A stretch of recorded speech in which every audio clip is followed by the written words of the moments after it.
में आतंकी संगठन टीटीपी ने पाकिस्तानी सेना से बदला लेने की कसम खाई है।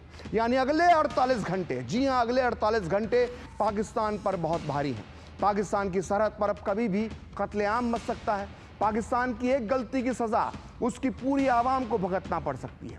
आज पूरा सच में हम आपको बताएंगे कि क्या है तालिबान का पाकिस्तान पर अटैक का प्लान, कहां और किस शहर पर होगा हमला, और साथ ही आपको बताएंगे कि आखिर कितना ताकतवर है वो तालिबान जिसने अमेरिका और रूस को भी अफगानिस्तान छोड़ने पर मजबूर कर दिया। तो आइए देखते हैं पूरा सच पूरे विस्तार के साथ।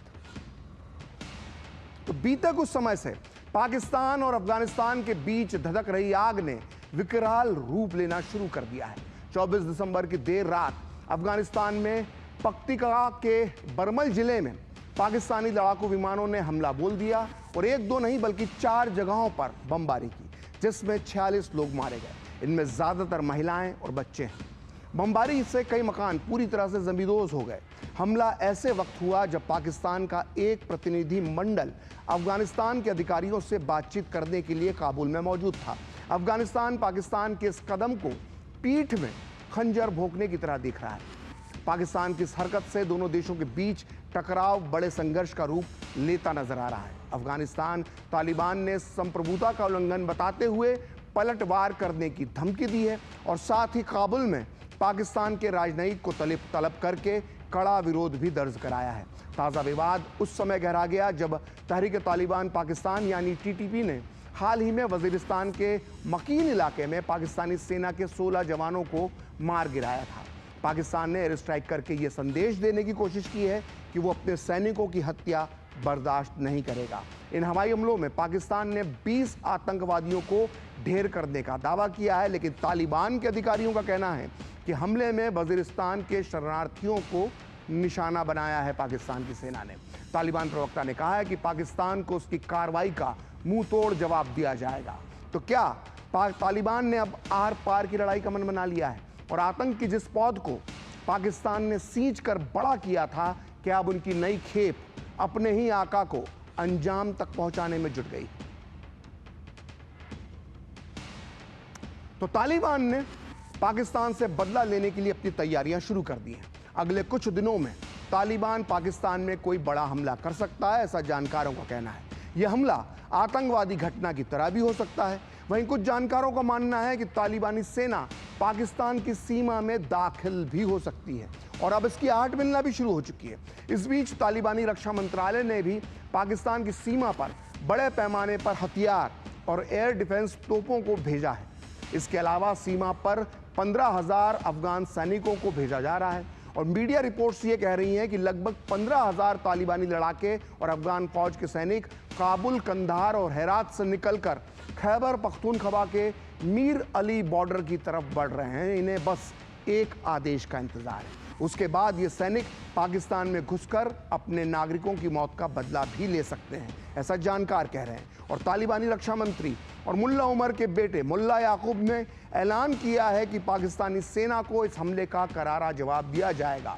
अफगानी मीडिया रिपोर्ट्स के मुताबिक जो बताती हैं कि तालिबान सरकार ने पाकिस्तान की सीमा की ओर अपने सैनिकों और खतरनाक हथियारों की तैनाती को बढ़ा दिया है और तालिबान जबरदस्त तरीके से पाकिस्तानी सेना पर पलटवार कर सकता है कभी भी, किसी भी वक्त। और कुल मिलाकर अफगानिस्तान की सेना पाकिस्तानी हमले के बाद बेहद ही आक्रामक मोड में है और इस बीच तहरीक तालिबान पाकिस्तान यानी टीटीपी के एक बड़े कमांडर ने एक वीडियो जारी किया है जिसमें उसने पाकिस्तानी सेना को चेतावनी दी है कि वो भीषण हमलों के लिए तैयार है।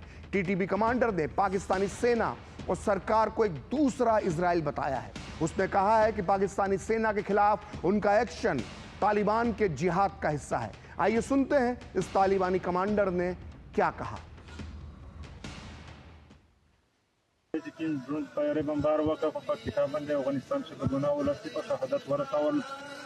इंशाल्लाह दगा इंतकाम में ना वफादी चेकिंग गुना वलदी सिगुन कभी पजेट तैयारी वाली मदर कदीरा तमिदा पैगाम करके भी तो से इंशाल्लाह तस्लीमा के तो इंतकाम में वफादी अगर तरीके से पाकिस्तान मुतफिक मता वफादी बल मुजाहिदीन का निजाफिल लगी तो संगीना गारन के दाई इंतकाम का मसाओ फलस्तीन पाकिस्तान का रखलात जिहाद होते तो सुना आपने तालिबान पाकिस्तान को किस तरह से धमका रहा है। इस्लामाबाद में मौजूद पाकिस्तान की वरिष्ठ पत्रकार आरजू काज़मी का भी कहना है कि तालिबान की चेतावनी के बाद से पाकिस्तान टेंशन में है। आइए सुनते हैं आरजू काज़मी ने क्या कहा। इस बार फिर पाकिस्तान ने स्ट्राइक की है और वहां पे कई लोगों की जानें गई है टीटीपी की तरफ, और उसके बाद उनकी तरफ से कहा गया है कि वो इस बात का भरपूर जवाब देंगे। अब इस चीज को लेकर पाकिस्तान में काफी ज्यादा टेंशन है, इसलिए कि टीटीपी के लोग जो हैं वो ना सिर्फ ये कि बॉर्डर की तरफ यानी कि पाक अफगान बॉर्डर पे होते हुए अटैक कर सकते हैं, बल्कि वो अंदर की तरफ आकर भी किसी और सिटी के अंदर भी पाकिस्तान को कोई नुकसान देखने को मिल सकता है। इस वजह से पाकिस्तान की फोर्सेस जो है वो काफी ज्यादा एक्टिव हैं, और कहा यह जा रहा है कि लोग भी काफी ज्यादा टेंस हैं, खास तौर पर केपीके के। ये यकीनन एक बहुत बड़ा चैलेंज होगा पाकिस्तान की फोर्सेस के लिए कि वो किस तरीके से अपने लोगों की जानें बचाएं और किस तरह से टीटीपी के लोगों को कोई भी तरह का कार्रवाई करने से जिससे कि पाकिस्तान के लोगों का नुकसान हो सकता है उससे रोक पाए। तो पाकिस्तान और तालिबान के बीच जंग की आहट अब शोर में बदल चुकी है। पूरी दुनिया में चर्चा हो रही है कि तालिबान पाकिस्तान पर किसी भी वक्त हमला बोल सकता है, और अगर ऐसा हुआ तो दोनों देशों के बीच युद्ध भी छिड़ सकता है। ऐसे में सवाल उठता है कि अगर युद्ध हुआ तो कौन भारी पड़ेगा, पाकिस्तान या फिर तालिबान। देखिए, पाकिस्तान के पास दुनिया की 9वीं नंबर की सबसे ताकतवर फौज है। इतना ही नहीं, पाकिस्तान की तुलना में तालिबान की वायुसेना भी कहीं नहीं ठहरती। एक तरह से वायुसेना है ही नहीं तालिबान के पास। लेकिन इसके बाद भी जानकार मानते हैं कि तालिबान से निपटना पाकिस्तान के लिए आसान नहीं होगा। ऐसा क्यों है, आइए इसकी वजह जानते हैं। अफगानिस्तान की सेना की बात करें तो अफगानिस्तान के पास 3 लाख से ज्यादा सैनिक हैं। अमेरिकी सेना ने पाकिस्तान में लगभग $7 बिलियन हाईटेक $7 बिलियन की कीमत के हाईटेक सैन्य उपकरण छोड़ चुकी है अमेरिकी सेना यहाँ पर। इनमें से M4 कार्बाइन है, 82 mm मोर्टार लॉन्चर है, M16 राइफल शामिल है। इसके अलावा अमेरिका अफगानिस्तान में अपने ब्लैक हॉक हेलीकॉप्टर और A-29 लड़ाकू विमान भी छोड़कर आ चुका है। वहीं अमेरिका के हजारों बख्तरबंद सैन्य वाहन, नाइट विजन डिवाइस, संचार और निगरानी में इस्तेमाल होने वाले उपकरण भी तालिबान के हाथ लग चुके हैं।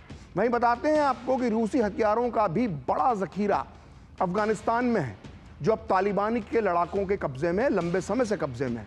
और बता दें कि अमेरिका की तरह रूसी सेना का लंबे समय तक अफगानिस्तान में बेस रहा था। इसके अलावा पाकिस्तान के लिए चिंता की बात यह भी है कि पाक अफगान सीमा का इलाका काफ़ी दुर्गम है, और अफगानी लड़ाके जो हैं, जो तालिबान के लड़ाके हैं, यहाँ छापा मार युद्ध करने में बेहद माहिर माने जाते हैं। और तालिबान सैनिकों की सैन्य और लड़ाकू क्षमता में भी पाकिस्तानी सैनिकों से वो बेहतर उन्हें माना जाता है। और सारी दुनिया को ये पता है कि अफगानिस्तान के इन लड़ाकों ने दुनिया के 2 सबसे ताकतवर देश अमेरिका और रूस की सेना से 10-10 साल तक मुकाबला किया है।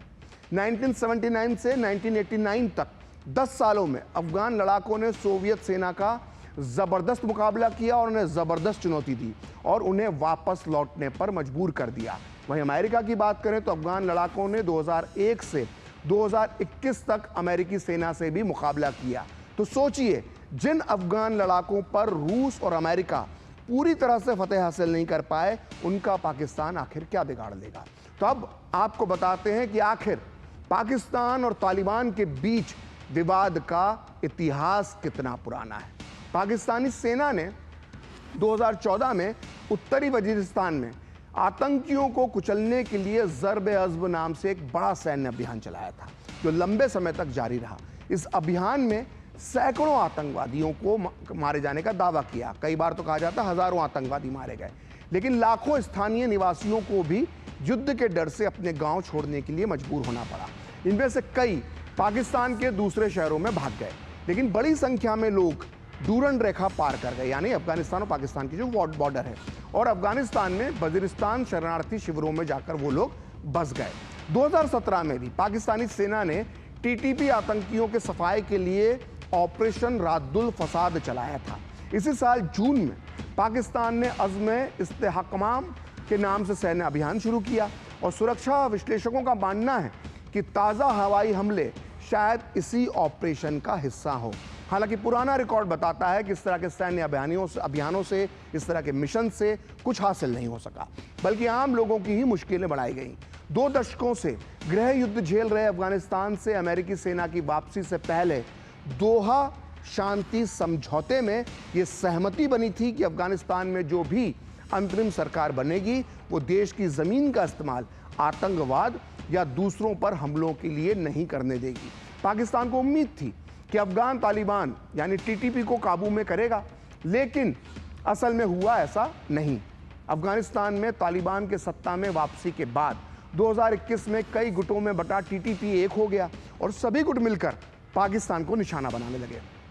2021 में पाकिस्तान सरकार और टीटीपी के बीच एक सीज फायर समझौता भी हुआ, लेकिन वो ज़्यादा दिन नहीं चल पाया, 1 महीने में टूट गया।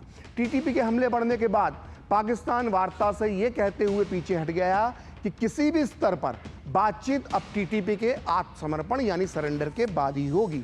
और पाकिस्तान आरोप लगाता रहा है कि हाल के सालों में टीटीपी ने उसके मुल्क में उत्तर पश्चिमी खैबर पख्तूनख्वा प्रांत और दक्षिण पश्चिमी बलूचिस्तान प्रांत में बार बार हमले किए हैं, जिनकी सीमा अफगानिस्तान से लगती है। पाकिस्तान का आरोप है कि टीटीपी के लड़ाके पड़ोस की तालिबान सरकार उन्हें इन लड़ाकों को पनाह दे रही है। हालांकि अफगान तालिबान ने हमेशा इन आरोपों को खारिज किया है। तालिबान सरकार का कहना है कि वो किसी को भी अफगानिस्तान की धरती का इस्तेमाल किसी और देश के खिलाफ करने की इजाज़त नहीं देता है। इतना ही नहीं, तालिबान की सरकार ने यह भी आरोप लगाया है कि पाकिस्तानी सेना दशकों से बलूचिस्तान और खैबर पख्तूनख्वा में निर्दोष लोगों के खिलाफ हिंसा कर रही है। तो जानकारों की माने तो जियोपॉलिटिकली अफगानिस्तान और पाकिस्तान कभी भी एक पन्ने पर नहीं रहे हैं। तो तालिबान ऐसा कट्टरपंथी संगठन है जिसको पाकिस्तान ने ही पाला पोसा और अब उसके लिए ही बड़ी मुसीबत बन गया है। आइए सुनते हैं रक्षा विशेषज्ञ आलोक बंसल ने क्या कहा। पहली चीज़ तो हमें यह समझना चाहिए कि जियोपॉलिटिकली अफगानिस्तान और पाकिस्तान कभी भी एक पन्ने पर नहीं रहे। पाकिस्तान की उत्पत्ति से लेकर आज तक अफगानिस्तान हमेशा पाकिस्तान का विरोध करता रहा है। जब पाकिस्तान ने संयुक्त राष्ट्र संघ की सदस्यता के लिए आवेदन दिया था, तब भी एकमात्र अफगानिस्तान ऐसा राष्ट्र था जिसने इसका विरोध किया था। अफगानिस्तान ड्यूरन लाइन को, अफगानिस्तान का कम से कम आवाम इसको नहीं स्वीकार करता। दूसरी महत्वपूर्ण बात यह है कि जो आज तालिबान जो अफगानिस्तान में हुकूमत कर रही है, ये एक वैचारिक संगठन है और एक धार्मिक कट्टरपंथी संगठन है, जिसको पाकिस्तान ने पनाह दी, पाकिस्तान ने शरण दी और पाकिस्तान ने पोषा, जिसे अफगानिस्तान की उस वक्त की तत्कालीन सरकारों को हटाने के लिए। लेकिन जो भी वैचारिक संगठन होता है वो अपनी विचारधारा से प्रभावित होता है, और ये बात कहीं पे भी है। धार्मिक कट्टरपंथ जो है एक फ्रैंकेनस्टाइन्स मॉन्स्टर है, जिसको आप पैदा तो कर सकते हो लेकिन जो पैदा करने वाला है उसको भी खा जाता है। तो ये जो जिन है इसको वापस बॉटल में नहीं डाला जा सकता। तो एक जमाना था जब पाकिस्तान बड़ा भाई और तालिबान उसका छोटा भाई होता था। 80 के दशक में दोनों ने मिलकर सोवियत सेना से लड़ाई लड़ी। 90 के दशक में पाकिस्तान की मदद से तालिबान काबुल की सत्ता पर काबिज हुआ। लेकिन 2001 के बाद हालात तब बदल गए जब अमेरिका पर अलकायदा ने 26/11 का हमला कर दिया। इसके बाद अमेरिका ने तालिबान पर चढ़ाई कर दी और पाकिस्तान को मजबूरी में अमेरिका का साथ देना पड़ा। तालिबान और पाकिस्तान के रिश्ते बिगड़ने की एक बड़ी वजह है टीटीपी यानी तहरीक तालिबान पाकिस्तान। टीटीपी आए दिन पाकिस्तानी सुरक्षा बलों पर हमले करता है। ताज़ा हमले में भी टीटीपी ने किया था, जिसके बाद पाकिस्तानी एयरफोर्स ने अफगानिस्तान में एयर स्ट्राइक कर दी। आइए अब जानते हैं कि ये टीटीपी आखिर है क्या भला। टीटीपी के गठन की शुरुआत साल 2001 में ही हो गई थी, जब अमेरिका ने अफगानिस्तान की सत्ता से तालिबान को खदेड़ दिया था। अक्टूबर 2001 में अफगानिस्तान से खदेड़े जाने के बाद बड़ी संख्या में तालिबानी आतंकी पाकिस्तान चले गए। साल 2007 में कई आतंकवादी गुटों ने मिलकर तहरीक तालिबान पाकिस्तान का गठन किया और सबसे पहले टीटीपी की कमान बैतुल्ला मसूद ने संभाली। बड़ा खूंखार आतंकी था और इसका लक्ष्य पाकिस्तान में इस्लामी शासन की स्थापना करना है टीटीपी का लक्ष्य। और पाकिस्तान की सरकार ने 25 अगस्त 2008 को टीटीपी पर बैन लगा दिया और इसी साल यानी 2008 में तहरीक तालिबान पाकिस्तान ने इस्लामाबाद के मैरियट होटल और साल 2009 में सेना का जो हेडक्वार्टर था उस पर हमला किया। लेकिन तहरीक तालिबान पाकिस्तान का सबसे जघन्य, सबसे क्रूर हरकत जो थी वो थी 2014 में पेशावर के एक सैनिक स्कूल पर हमला।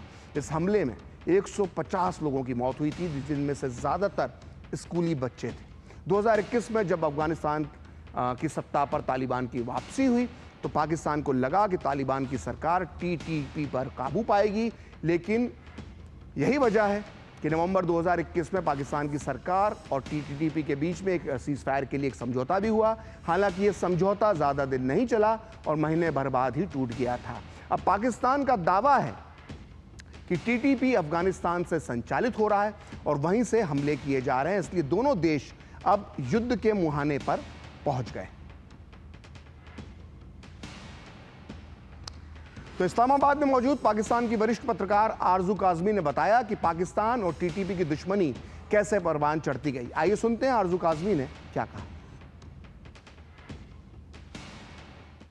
टीटीपी का, जैसे सभी जानते हैं कि टीटीपी के साथ जो है वो आईएस खुरासान के लोग भी शामिल हैं, उसके साथ साथ उन लोगों के साथ हक्कानी ग्रुप के लोग भी शामिल हैं, और ये वो लोग हैं जो पाकिस्तान से नाराज हैं। उनका ये कहना है कि जब उनके ऊपर अटैक किए गए, यानी अमेरिका की तरफ से जब ड्रोन अटैक किए गए और उसमें पाकिस्तान ने साथ दिया अमेरिका का और अपनी जगह से स्पेस दी, और ऑब्वियसली डॉलर लेकर पाकिस्तान ने जिस तरीके से यहाँ से अटैक होने दिया, उसको लेकर वो लोग पाकिस्तान से काफी नाराज हैं। और इसी वजह से ये एक खास ग्रुप टीटीपी जो है, जिसको कि पहले पाकिस्तान ने ही क्रिएट किया था, और उसकी वजह यही थी कि वहां पर अफगानिस्तान के अंदर जो है कुछ एक्शंस करवाने थे, और अमेरिका के कहने से ही ऐसा होना था। लेकिन हुआ ये कि बाद में ये लोग पाकिस्तान से नाराज हो गए, और उनका कहना ये है कि पाकिस्तान की वजह से उनका बहुत ज्यादा जानी और माली नुकसान हुआ है। अब इसी वजह को लेकर या इसी रीजन को लेकर ये टीटीपी के लोग जो हैं वो पाकिस्तान के ऊपर अटैक करते रहते हैं, और तालिबान की गवर्नमेंट जो है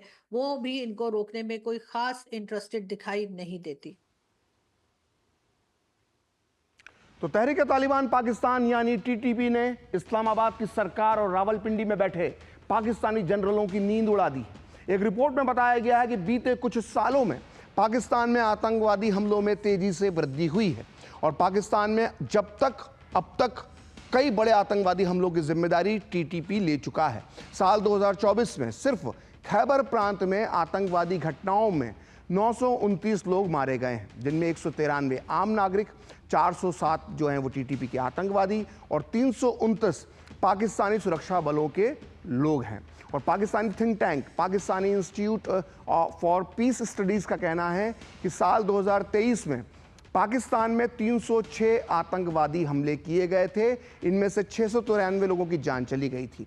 टीटीपी एक बहुत ही खतरनाक संगठन है। वो पूरे पाकिस्तान में इस्लामिक कानून लागू करना चाहता है। वो चाहता है कि पाकिस्तान में महिलाओं की पढ़ाई पर पूरी तरह से रोक लगा दी जाए, पाकिस्तान के संविधान को भंग करके देश को शरीयत के हिसाब से चलाया जाए, और साथ ही वो ये चाहता है कि अफगानिस्तान की सीमा से लगने वाले सभी इलाकों से पाकिस्तानी फौजें बाहर चली जाएं। और इतना ही नहीं, टीपीपी ने आतंकी केपीके में जो उसके आतंकी हैं वो जगह जगह लोगों को रोककर हफ्ता भी वसूल करते हैं। लोग परेशान हैं, लेकिन पाकिस्तानी सेना और सरकार दोनों ही लाचार नजर आ रहे हैं। आइए सुनते हैं पाकिस्तान की वरिष्ठ पत्रकार आरजू काज़मी ने क्या कहा। पाकिस्तान और टीटीपी यानी कि तहरीक तालिबान पाकिस्तान के दरमियान काफी टाइम से अटैक्स चल रहे हैं, और पाकिस्तान उसको रोकने की भी कोशिश कर रहा है। उन्होंने जी तालिबान की गवर्नमेंट जो जिसके आने में पाकिस्तान का काफी हाथ रहा है, काफी ज्यादा पाकिस्तान ने उनको सपोर्ट किया है, उनसे भी बात की गई थी और कहा गया था कि वो टीटीपी को रोकें। लेकिन उस वक्त तालिबान की गवर्नमेंट ने पाकिस्तान से ये कहा, या पाकिस्तान की गवर्नमेंट से ये कहा कि जी वो कुछ नहीं कर सकते, चाहे पाकिस्तान जाने और टीटीपी जाने। लेकिन उसके बाद साथ साथ ये भी यहाँ पर एक न्यूज़ जो हमें मिला करती थी वो ये कि तालिबान की गवर्नमेंट कहीं ना कहीं टीटीपी को सपोर्ट कर रही है। तहरीक तालिबान पाकिस्तान इस वक्त पाकिस्तान के लिए काफी बड़ी मुसीबत बन चुका है, और अगर हम केपीके की बात करें तो केपीके में ये भी बताया जा रहा है कि जगह जगह लोगों को रोक कर वो हफ्ता भी वसूल कर रहे हैं, यानी उनसे जबरदस्ती पैसा लिया जा रहा है लोगों से। इस वजह से केपीके के लोग जो हैं काफी परेशान। इससे पहले भी पाकिस्तान की गवर्नमेंट और पाकिस्तान की एजेंसीज ने केपीके या अफगान ओमान बॉर्डर के आसपास जो है कई ऑपरेशन लॉन्च करने का कहा था, लेकिन अभी तक उन्होंने ये नहीं कहा है कि वो तमाम ऑपरेशन जो किए गए रद्दुल फसाद और कई दूसरे, क्या वो नाकाम हो गए, क्या वो मुकम्मल नहीं हो पाए, जिसकी वजह से हम ये देखते हैं कि टेंशन जो है वो बढ़ती चली जा रही है। तो पूरा सच में वक्त है एक ब्रेक का, और ब्रेक के बाद बताएंगे कि युद्ध की मार कैसे सहेगा कंगाल पाकिस्तान।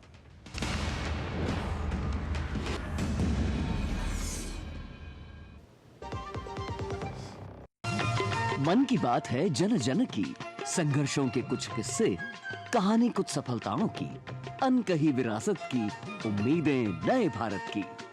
महीने के आखिरी रविवार का रहता है इंतजार। ब्रह्मपुत्र के घाट से हिमालय के विस्तार तक होती है मन की बात प्रधानमंत्री के साथ। तो सुनिए इस महीने 29 दिसंबर सुबह 11 बजे मन की बात आकाशवाणी और दूरदर्शन के सभी चैनलों पर। आप भी माननीय प्रधानमंत्री के मन की बात का हिस्सा बन सकते हैं। इसके लिए आप अपने सुझाव post box number 111 Akashvani Delhi पर भेज सकते हैं, या फिर नमो ऐप या माई गॉव के ओपन फोरम में पोस्ट कर सकते हैं। तो याद रखें, रविवार 29 दिसंबर सुबह 11 बजे मन की बात।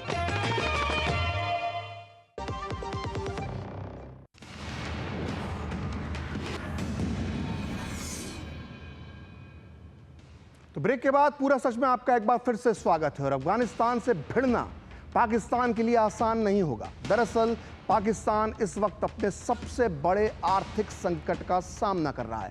सरकारी खजाना खाली हो चुका है और पाकिस्तान विश्व बैंक, IMF और दुनिया के अमीर देशों के सामने हाथ फैलाता हुआ नजर आ रहा है। पाकिस्तान के गिने चुने दोस्त ना तो मदद के लिए आगे आ रहे हैं और ना ही पाकिस्तान की कर्ज चुकाने की अब क्षमता बची है, ताकत बची है।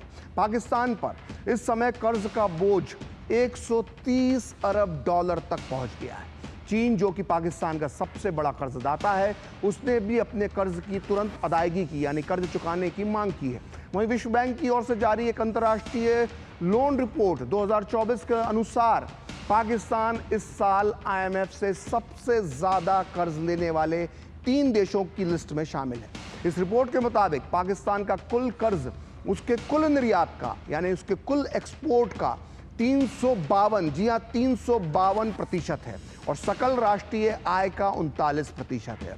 इस बीच सऊदी अरब ने पाकिस्तान के लिए 3 अरब अमेरिकी डॉलर का जो कर्ज दिया था, उसको पाकिस्तान कर्ज नहीं चुका पा रहा था, तो उसकी मियाद अवधि 1 और साल के लिए बढ़ा दी है। और पाकिस्तान के केंद्रीय बैंक ने जानकारी देते हुए कहा था कि नकदी की कमी से जूझ रहा पाकिस्तान सऊदी अरब का कर्ज का भुगतान नहीं कर पा रहा है।